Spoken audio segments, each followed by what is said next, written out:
Coming up in the morning edition, the Bahamas now turns to a special treatment for COVID-19 that we have already procured 150 doses of remdesivir. Also, further economic predictions with little foreign exchange flowing into the Bahamas and... Although the economy could experience moderate growth in 2021, it would only be in comparison to the very restrained outcome of 2020. It's election day in the United States, and the eyes of the world are watching.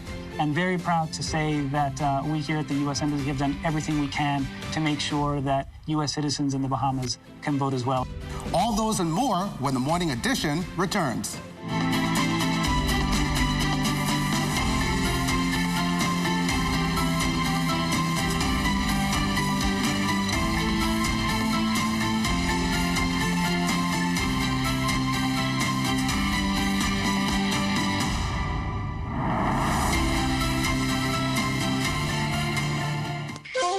Today's fast-paced life, living in a healthy lifestyle and getting close to nature can be a luxury. Ancient Chinese Secret brings to you Reuse Slim and Benefit Slimming Tea. Both products are created by a combination of traditional culture and modern technology with Chinese natural herbal ingredients. Detox your body, burn the fat, and take a bath for your intestines today. Remember, Reuse Slim and Benefit Slimming Tea. Most recognized and trusted in herbal weight loss worldwide. Call 557-1369 for more information.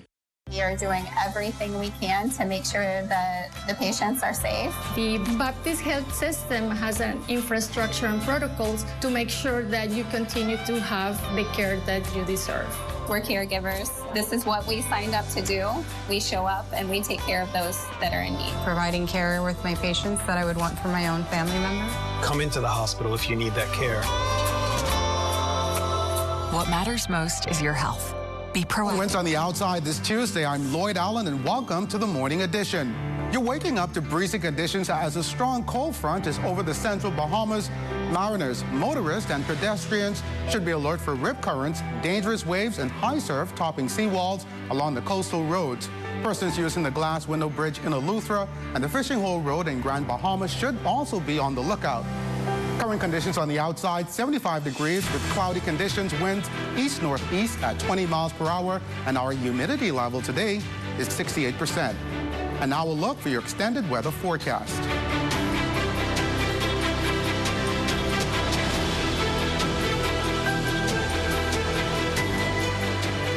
Now, your Tuesday traffic commute could also be building at this time. Our Charles Fisher and the morning traffic team out on the streets this windy morning. Charles? The traffic report is sponsored by Bahamas First. First in insurance. Today, tomorrow. Good morning, viewers. We are here at Road Traffic. I can tell you we got it here about an hour ago and the lines were wrapped around the corner. But things seem to be moving smoothly. The cars are moving and they're getting in and out. Joining us once again this morning is Sergeant Cresenia Johnson. And Cresenia, as I mentioned, things seem to be moving quite quickly out here today. Yeah. Pleasant good morning to you and a pleasant good morning, Bahamas. Well, as we've seen a rapid movement, but this has been going on for some time now. Persons still decided to get their vehicles licensed, and we want to encourage that as much as possible. What has happened is road traffic has taken some precautions, and they have made available some additional persons who are now assisting with getting these persons out. But for as much as possible, we still want to remind persons that at this particular time it's not going to be enforced, but instead, if you want to come out and still get your vehicle license, that's an option that you can take. Overnight traffic matters. Yes, overnight we've had 4 accidents involving damage. We have had 4 accidents involving injury, and out of those 4, 2 pedestrians were struck, and we have at this time 7 persons who remain hospitalized as a result of being involved in an accident. We also had 2 hit-and-run accidents. Out of that, those 2 pedestrians that were struck, I just want to make note again, I want to advise the general and motoring public as much as possible to pay attention, especially if you're traveling in residential areas, to be sure that you're vigilant, you're not on those cell phones, and all your attention is on the road doing what you're supposed to be doing, driving. If somebody's crossing the street, pedestrians are on the street, please, as much as possible, allow pedestrians to get safely across the street before you and if you're overtaking, please overtake properly and be mindful of the street signs and street markings. One, as you indicated, one may have involved an elderly. What is prosecution involved with hit and run? Well, as it pertains to hit-and-run accidents, persons do not stay on the scene. So there's a number of offenses there are a number of things that would be added onto your offense. Like, say, for example, if you're involved in a hit-and-run accident and you are at fault for that accident, you would not only be charged with driving without due care and attention or without reasonable consideration, but you will be charged with failing to remain at the scene of that accident. And with that, you have to go into the courts, and then the magistrate will decide what your fine or what your offense would be as relates to that hit-and-run accident. Some drivers may also be distracted, no seatbelt. Also with kids in the car, the kids while up and down, causing distraction. That may cause accidents. You want to make sure people keep those kids in their seatbelt. Well, one of the main things for me, especially when I'm on the street, it gets me highly upset, is to see babies, to see them sitting in the front seat. I actually saw a female who was breastfeeding a baby, and we've had a bunch of infants who are in between the seats. So we're advising, again, please secure our little darlings inside of those vehicles. It's simple just to secure them before you get started to drive, and have them secured in their car seats. Have them properly secured. Remember now that any passenger inside your vehicle who's not securely fastened, you're going to be ticketed for that particular individual, and you're going to be ticketed as a driver for permitting that individual to be in that vehicle without being properly secured. It's a bit windy this morning. That's one distraction. No phone calls, no putting on makeup. None. No eating. Someone told me that, well, I have to eat, and I said, Mom, pull on the side. So, yes, as much as possible, stay out with cell phones. You can utilize your vehicle's Bluetooth devices, anything along the line, as long as that phone is not on your person and you're not having that inside your vehicle, on that, yes. But as much as possible, don't do it. Let's pay attention to the street. Once again, I'd like to thank Sergeant Crescenia Johnson for joining us earlier this morning at the Road Traffic Department. It's back to the studio. Well, thanks a lot, Charles Fisher. Now to stories making news today. Health officials are seeing a decline in COVID-19 cases. We can also tell you that the government now has plans to use a well-known treatment for COVID-19. Altavius Munnings tells us more in this report. Website the October 22nd approval of the antiviral drug remdesivir for use in adult and pediatric patients for the treatment of COVID-19. The FDA warns that the drug should only be administered in a hospital or healthcare setting. Also known as Veklury, it's the first treatment for COVID-19 to receive FDA approval. With no official vaccine yet created, the Bahamas will now venture into using remdesivir to treat COVID-19, according to Minister of Health, the Honorable Renwood Wells. The Ministry of Health is also in the process of securing therapeutics and can announce that we have already procured 150 doses of remdesivir. As additional therapeutics are approved, we will aggressively seek to procure the same. Now, one of the primary COVID-19 prevention tools in the Bahamas are the Emergency Powers COVID-19 Orders protocols, like the current weekday 8 p.m. to 5 a.m. curfews in New Providence, Grand Bahama, and Abaco, and the full 24-hour weekend lockdowns in New Providence and Abaco only. Health Minister Wells credits this for the recent decline in COVID-19 cases. In a national statement Monday, he revealed that health officials now record 45 cases daily instead of the previous 90 cases per day. Over the past few days, health officials, he says, reported 21 and 24 confirmed COVID-19 cases, respectively, across the country. It is noted that this reduction is by no means a result of a decrease in the number of tests performed. The national testing protocol has not changed. Our experience has been that predominantly those who are symptomatic present for testing. Contacts of positive cases are tested only if they become symptomatic. Based on the current national testing protocol, we expect that the demand for testing would also decrease. In Epi Week 40, 928 COVID-19 tests were performed in country. In Epi Week 41, 2,331. And in Epi Week 42, 1,011 tests were performed in country. The health minister also confirmed the positivity rate over the past 2 weeks decreased from 32 to 12%. The World Health Organization recommends the positivity rate remain below 5%. Contact tracing has also been a successful strategy, with more than 111 contact tracers currently in the pipeline. Hospitalization among persons testing positive for COVID-19 have reduced dramatically as well. 85 persons with COVID-19 were hospitalized across the archipelago, down from the high of 122 hospitalized persons on October the 22nd. The health minister also thanked all public and private healthcare professionals, Samaritan's Purse for assisting the Ministry of Health in its greatest time of need, the competent authority for his decisive action, and all other stakeholders who have worked tirelessly to fight COVID-19. Altaviz Munnings, ZNS Network News.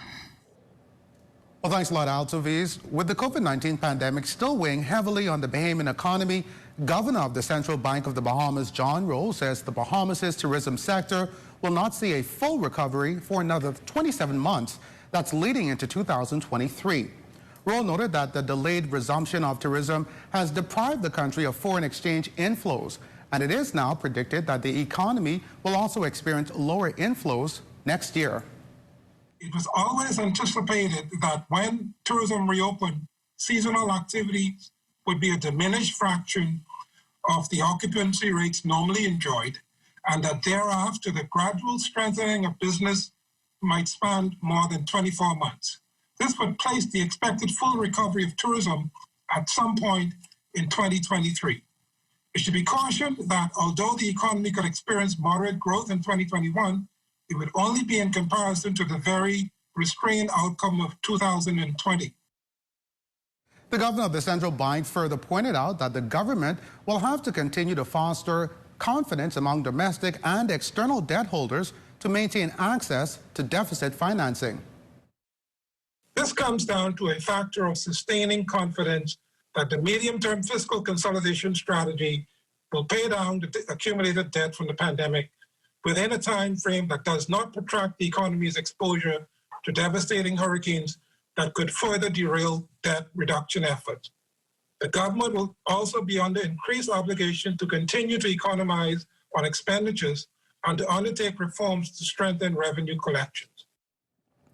And it's election day in the United States. Americans will be voting for either current Republican President Donald Trump or Democratic presidential candidate Joseph Biden, along with other federal and state elections. Many Americans who live abroad are excited to participate in this democratic process, and among them, employees of the United States Embassy here in Nassau. Public Affairs Officer Daniel Durazo has been voting abroad for the past 8 years. Every time that I'm able to vote from overseas in an election, I feel really proud that the United States does have these, systems in place to make sure that that U.S. citizens can vote, whether they're in the United States or abroad, especially nowadays with so much uncertainty all over the world, not just in the United States, due to the complications of the COVID-19 pandemic. It makes me very proud to be able to say that I voted, and very proud to say that we here at the U.S. Embassy have done everything we can to make sure that U.S. citizens in the Bahamas can vote as well. Coming up, long lines as Family Island residents seek banking services. You're watching The Morning Edition.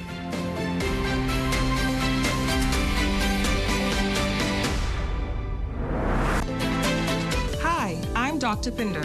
During this global pandemic, we ask for you to be responsible. As we fight the COVID-19 virus together, we would like to encourage you to do the following. Wash your hands. Cover your mouth and nose with a flex elbow or tissue when coughing and sneezing. Practice social distancing by staying 6 feet apart. Avoid touching your eyes, nose, and mouth, and if you must go out, wear a mask. We stay here for you. Please stay home for us. To those of you on the front line, we salute you as we continue this fight together. This message has been brought to you by the Ministry of Health in conjunction with GD Media Solutions and this television station.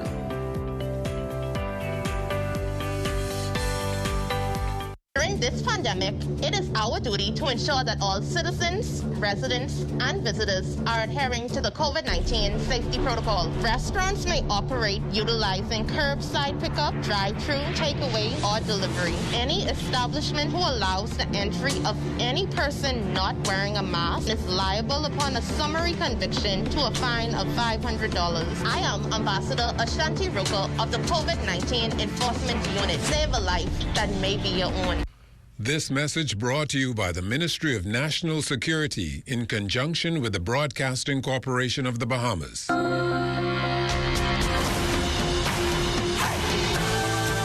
Steady progress being made on works at the Rand Memorial Hospital. The premier health facility has been undergoing extensive renovations since it was severely damaged by Hurricane Dorian. This morning, the Minister of Disaster Preparedness, Management and Reconstruction led a tour of the facility to gauge the process. Atalia Hall was there. Disaster Preparedness, Management and Reconstruction, the Honorable Iram Lewis, along with health officials, taking time out to assess the ongoing construction at the Rand Memorial Hospital. While the hospital administrator, Sharon Williams, could not give an exact date as to when the hospital will be fully completed, she says the first phase of the project will be complete within 2 weeks. The entrance, the pharmacy area, and the pediatric area, and another 2 weeks after that before we're in the back part of the hospital. We've been waiting for quite a long time, and our end is near. We can see it. We've been asking for daily updates. It looks like a lot to be done with the ceiling, but I'm told that's a weekend job. The hard part of that has already been done. Medical Chief of Staff of the Grand Bahama Health Services, Dr. Freeman Lockhart, says he is excited for the entire team to be back under one roof, as it will eliminate some of the current challenges. As you're aware right now, we are at multiple sites around the Freeport area, and as you can imagine, that proves a significant challenge with staffing. Having patients at multiple sites, staff has to report to multiple sites. Not only that, there's a lot of duplication because of multiple sites. Now, the hospital was severely damaged by Hurricane Dorian 1 year ago. Minister Lewis says they are committed to rebuilding the hospital the right way. There has been some delays, but as a result of upgrade. As Administrator Williams indicated earlier, we want to ensure that the proper gas lines were in place, the proper fire suppression system were in place, the electrical communication systems are in place so that once we go online, this will be a facility that's second to none. And I'm confident based on what I see that is being done. I'm excited that the team is on the ground, that our operations team, our Chief Medical Officer, our Administrator is here, our construction team. The whole project is being driven by not only Bahamians, but Grand Bahamians. So from the perspective of job creation, that is another exciting component of this project. So it is well on the way. And as the Minister and as a Grand Bahamian, I'm extremely pleased with what I see. Atalia Hall, ZNS Network News. An extended Scotiabank lines in Andros as residents continue to call for enhanced banking services on that island. The bank has given notice to relocate to New Providence. However, residents say they depend heavily on the bank's services, especially for businesses, and are hoping to have the situation addressed. And Commodore of the Royal Bahamas Defense Force, Dr. Raymond E. King, notes that as the organization continues to develop into a state-of-the-art hub for surveillance and protection of the more than 5,300 square miles of mostly water here in the Bahamas, communication remains an increasingly vital tool in the RBDF's arsenal. He says, however, that the experiences of recent hurricanes have proven that there is work to be done. My objectives is underscored by our mandate, by the Defense Act 1979. Also, the government's national security strategy, which speaks to decentralized operations, intelligence-driven operations, and deepened security cooperation relationships with our regional partners. But specifically, these are some of the objectives. I've already reorganized and restructured the organization. We now utilize the Incident Command System modular structure, which provides for more efficient operations and management of an organization in a decentralized environment. Working toward a transformed defense force, Dr. King adds that several new units working in concert can assist in the organization's response capacity, but the final leg, he notes, is in the base's facilities unit. Facilities management team, which is termed previously the base maintenance team, and I've renamed it construction and maintenance, civil maintenance unit, is to transform that unit from just simply being a facilities maintenance to to mimic a civil engineering corps, which will make the Defense Force more responsive in terms of disaster response and going into a disaster-prone era, unlike what we experienced when Dorian came through. And while applauds are going out for those who assisted in the arrest of Haitian migrant 31-year-old Jack Jerlin, charges could be brought against some individuals who were allegedly protecting the migrant. Assistant Commissioner of Police, Public Safety and Operation Support, Craig Stubbs, says 4 persons will face charges of harboring a fugitive. Intelligence led us to the residence. We had a full breach of the residence. We would have apprehended the escapee. Persons will be found harboring that escapee was also taken into custody. Charges will be pending as relates to harboring a fugitive. And 9 immigration officers, along with 2 Royal Bahamas Police Force officers, were also recognized Monday for their efforts in that apprehension, described as a team effort between several law enforcement arms here in the country. We in law enforcement don't have the privilege of being Monday morning quarterbacks. Our caps are being tipped this morning, and we are saluting them because of the tremendous sacrifices that they make. But let's not forget the tremendous sacrifices that their families make as well, as they grant them the privilege and courtesy of coming into the field to do that which is their duty for the Bahamian populace. Now, also join the Morning Edition tomorrow as we present to you an exclusive with the country's first female Deputy Commissioner of Police, Ismella Davis Delancey. You don't want to miss the series of reports beginning on Wednesday. You're watching the Morning Edition. There's more after the break.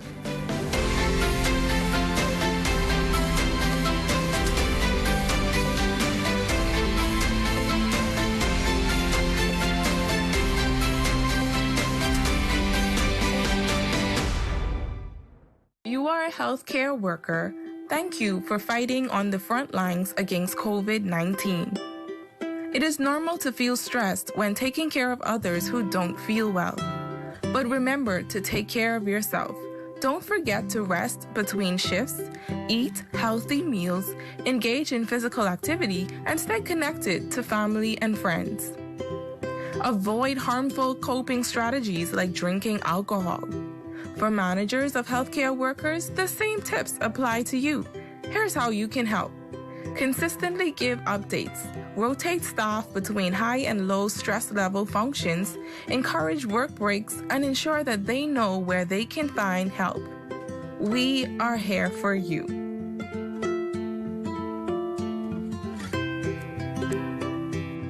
Hi, I'm Dr. Ferguson. During this global pandemic, we ask for you to be responsible.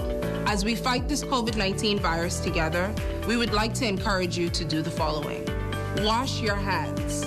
Cover your mouth and nose with a flexed elbow or tissue when coughing and sneezing. Please practice social distancing by staying 6 feet apart. Avoid touching your eyes, nose, and mouth. If you must go out, wear a mask. We stay here for you. Please stay home for us. To those who are on the front line, we salute you as we continue this fight together. This message has been brought to you by the Ministry of Health in conjunction with GD Media Solutions and this television station.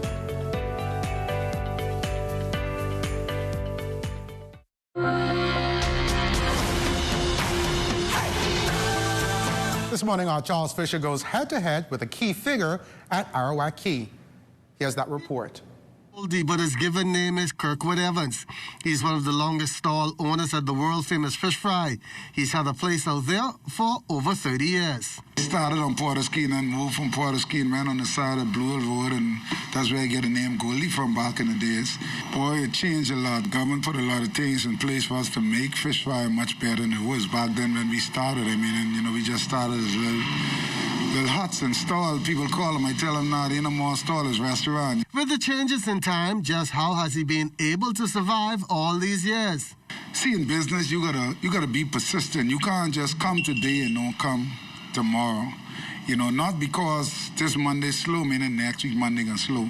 And that's why a lot of people fail in business. You have to continue coming out every day, and every day gonna get better. And you know, some of the stores owners, they get fed up because they only come on the weekend, because through the week they're saying it's slow. But you gotta build up your clientele, and eventually every day will become a good day. And in the case of cracking conch and making salads, is it something inherited or learned? You have to learn that. Somebody got to teach you that. You know, when I actually learn, and I don't know, a lot of people might know this. I'm a fellow on Porterski dog they call Bird Eye. You know, he been out there for years. He's one that kind of took me out in the boat and teach me how to dive and back then. And he'll tell the Bahamas, I was one of the first persons start making conch salad. I was one of the first persons put orange in conch salad. Employment right now, due to the pandemic, at an all-time low. But that has always been the case when it came to Bahamians. You run an ad in the papers. Before Bahamian come out to look for job, every other nationality come trying to fulfill that opening you have other than Bahamians. So I don't know if Bahamians don't think this is a real job or because you're working at Fish Fry. You know, a lot of people run business with business. You know, people could earn a good salary, they earn a good tip and whatever else. But in a way, I tell people, and this pandemic come to teach everybody a lesson. Because a lot of Bahamians, even some of my patrons and other patrons, they come to this Fish Fry, and if you come out here frequently and you see the way they run to tourists, we need to run to Bahamian. That's how come a lot of these places cannot open today, because they don't cater to Bahamian. A business like me, I cater to everybody. Now I can remember when a conch salad was just $5. And I guess it's because the like I said, the economy and the cost of fuel and whatever else. But conch price went up and never come down. Right now, sometimes I pay like $4, $5 for one conch to sell you back over. Sometimes you can't put one conch in a salad. Sometimes you got to put 3 conch, you got to put 2 conch to make a conch salad, and sometimes people still complain. But in order for you to make something, you have to go on up on the price. He's somewhat of an ambassador, having been featured on Food Network. Tip of the pinnacle for us, because we've been doing this a long time. Like I said, my dad has been here for over 30 years. And to be recognized internationally, it was just a beautiful thing. I was so proud of him and everything that he's accomplished. Oh, we made conch salad as well. And then we also did a segment on Bizarre Foods where we made chicken foot.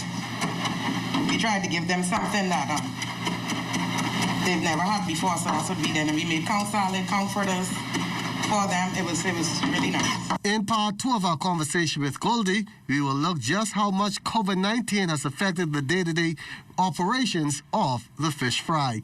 For the Morning Edition, I'm Charles Fisher. Great story there, Fisher. Also today, we salute World War II Bahamian veteran Comrade Vernon Pinder. 95 years old Comrade Pinder currently resides on the island of New Providence and is an active registered member of the British Legion Bahamas branch. He is one of the registered Bahamian survivors of World War II. 75 years ago, he served in Her Majesty's Royal Air Force as an aircraft engineer stationed at the Oaksfield War Camp in New Providence, Bahamas. And once again, we salute Comrade Vernon Pinder. We thank you for continuing to make ZNS your #1 news and information network. Only the Sun covers the Bahamas better than ZNS. Have a great Tuesday, Bahamas. Don't mind Livingston, your side of JP. Don't mind Livingston, your side of JP. I and I hear la la la. Your side of JP. I and I hear la la la. Your side of JP. Going down Bremen Road, going down Bremen Road, going down Bremen Road. I can't let nobody. Don't let nobody. Don't let nobody. Don't let nobody. Don't let nobody.